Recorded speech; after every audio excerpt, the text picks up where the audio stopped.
So we're turning over onto our side onto the mat now for the next section.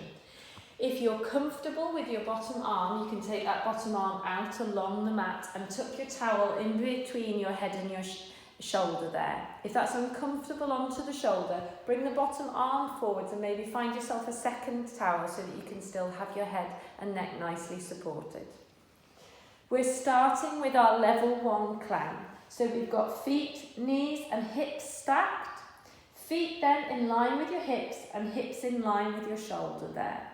If you're onto a mat, sometimes using the back edge of the mat to line yourself up against gives you that little bit of a prompt.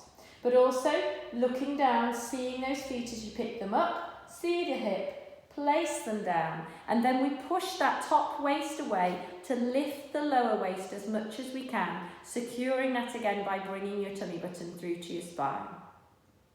We're working into your glutes, so those buttock muscles. Think of pulling the sit bones together, those bones at the pelvis, tightening before we even do a movement so that we know we're going to be firing into these deep glute muscles into the side of the buttock and hip here. Feet are together and level 1 climb. As you breathe out, we're peeling that top knee up towards the ceiling and slowly down. The feet stay together and rested down to the mat as we think of that clamshell opening and then gently closing down.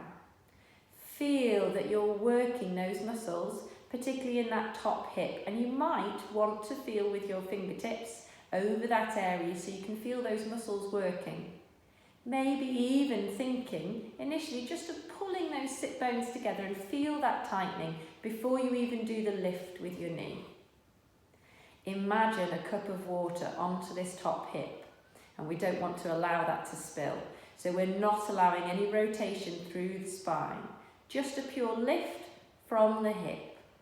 Once you've completed 10 maximum, again, have a little breather. You might want to give that side of the hip a little bit of a tap, and then you can come back into it again. If you feel you need to do that before you reach your 10, that's absolutely fine. But then again, you can go back into it so that we're working into those glutes. And again, this might be a time when you want to pause the video for a moment just so you could repeat an extra set. This is option 1, and you can stay here. So if you feel this is challenging through the side of that hip, or you're struggling to get to your 10, or you feel any discomfort at all, stay at this level. If you're feeling quite comfortable though and want an extra challenge, once you've done your set of 10 here, keep the feet together and scoop those feet up to hip height so that we come into our level 2 climb position. With the next out breath again, then we float that knee up to the ceiling and slowly down. So it's the same movement, rotating with the top hip, but we've got a larger range of movement because the feet are lifted. We've also got less stability, so it's going to work into these stabilising muscles more, a little bit more challenging here. As we repeat up to your maximum of 10, take a breather, come back to it if you feel comfortable, and repeat those sets of 10 so that you feel that you've worked hard and challenged over the top of the hip there. Now, I have one more progression for this exercise if you want to. So as always, you don't have to add the progressions in, but they're there if needed. So the progression for this would be to make it a little bit more of an open chain exercise. So we lift the top knee, straighten the leg, taking the foot away, then fold the knee to bring the feet back together and let the knee come to rest down. So from that level 2 climb position, the feet stay hovered, we lift the top knee, straighten that leg to take the foot away, coming into almost a diagonal line, the feet come back together and let that knee come to rest. Only adding this on to the end though, if you're feeling that you're getting on quite well with those previous climb exercises as that extra little challenge. And again, maximum of 10, stopping before though if you need to. And then once you've completed those repetitions, you can allow that leg to come down, let that knee come to rest, and let those feet come to rest back down to the mat. We're going to leave the hips then. Maybe slide that leg forwards, release a little over the side of the hip. If you've got a spiky ball at home, nice time maybe to rub that spiky ball just over the side of the hip, maybe over the side of the leg. And then we're going into some arm openings. So feet stay stacked into that position.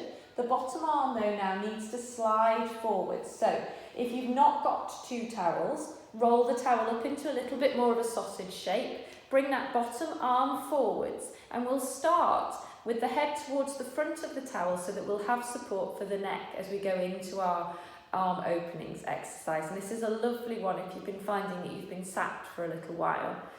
Also a really good one for a golf swing. So short lever to start off with. Hand rested to the side of your head. Breath in. And as you breathe out, take that top elbow up and over, rotating through the spine. But that cup of water stays still on that top hip. So we get a lovely stretch through the upper back. Breath in. And then as you breathe out, let that elbow come back over and back to that start position. And again, breathing out, we rotate round, opening through the chest. Breath in. And as you breathe out again, let that elbow come back into that start position. So the movement is with the out breath. The in breath then allows an expansion at the ribs to give us an extra stretch. And we allow that elbow to come back to that start position.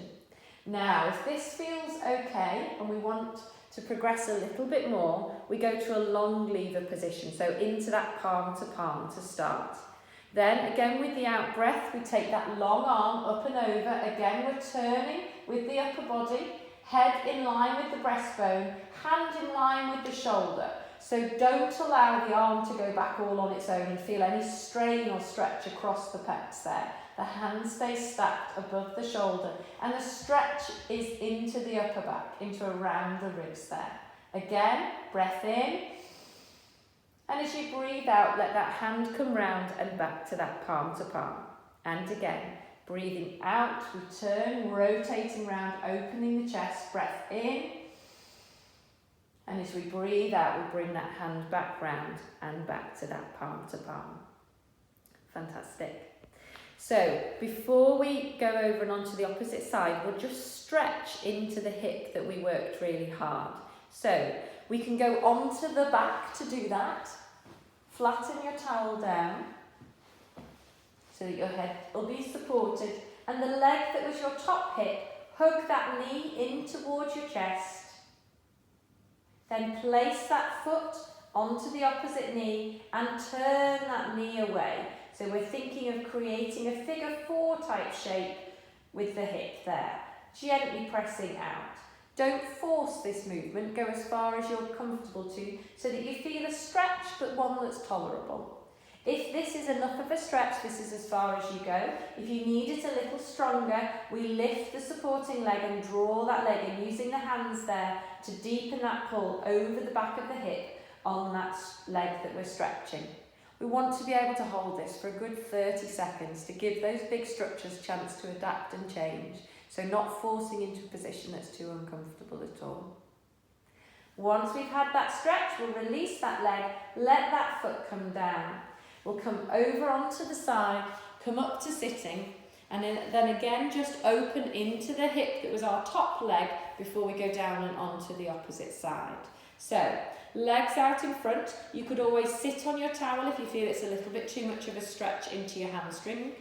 Knee folded. If you can, bring that foot across the opposite leg, then using the opposite arm to the knee that we've drawn across, we hug that knee and we gently turn behind to feel a stretch over the side of the hip. Don't force this, it's quite a strong stretch, but it's a lovely way of opening over the side of the hip there. We're sat tall and aiming to think about bringing the knee towards the chest as we go into that turn and rotation. Again, towards that 30 seconds if we can, then bring the foot back to the inside of that straight leg. Let the knee drop down. Again, don't force. Your knee might be all up here and that's absolutely fine. Let gravity take that knee out. Sit tall through your sit bones. Feel that opening through the back of the pelvis, and ideally holding again for towards that 30-second point. If you need to increase that, we're sat beautifully tall, no sinking into the base of the spine, and we fold from the hips to gently bring the body weight forwards, and that will deepen that pull through the pelvis and through the back of the leg. 30 seconds, then release, and let that leg relax, and we're ready to take the towel down to the opposite side and repeat in reverse. So you may want to re-watch this video so you can complete all of that onto the opposite side.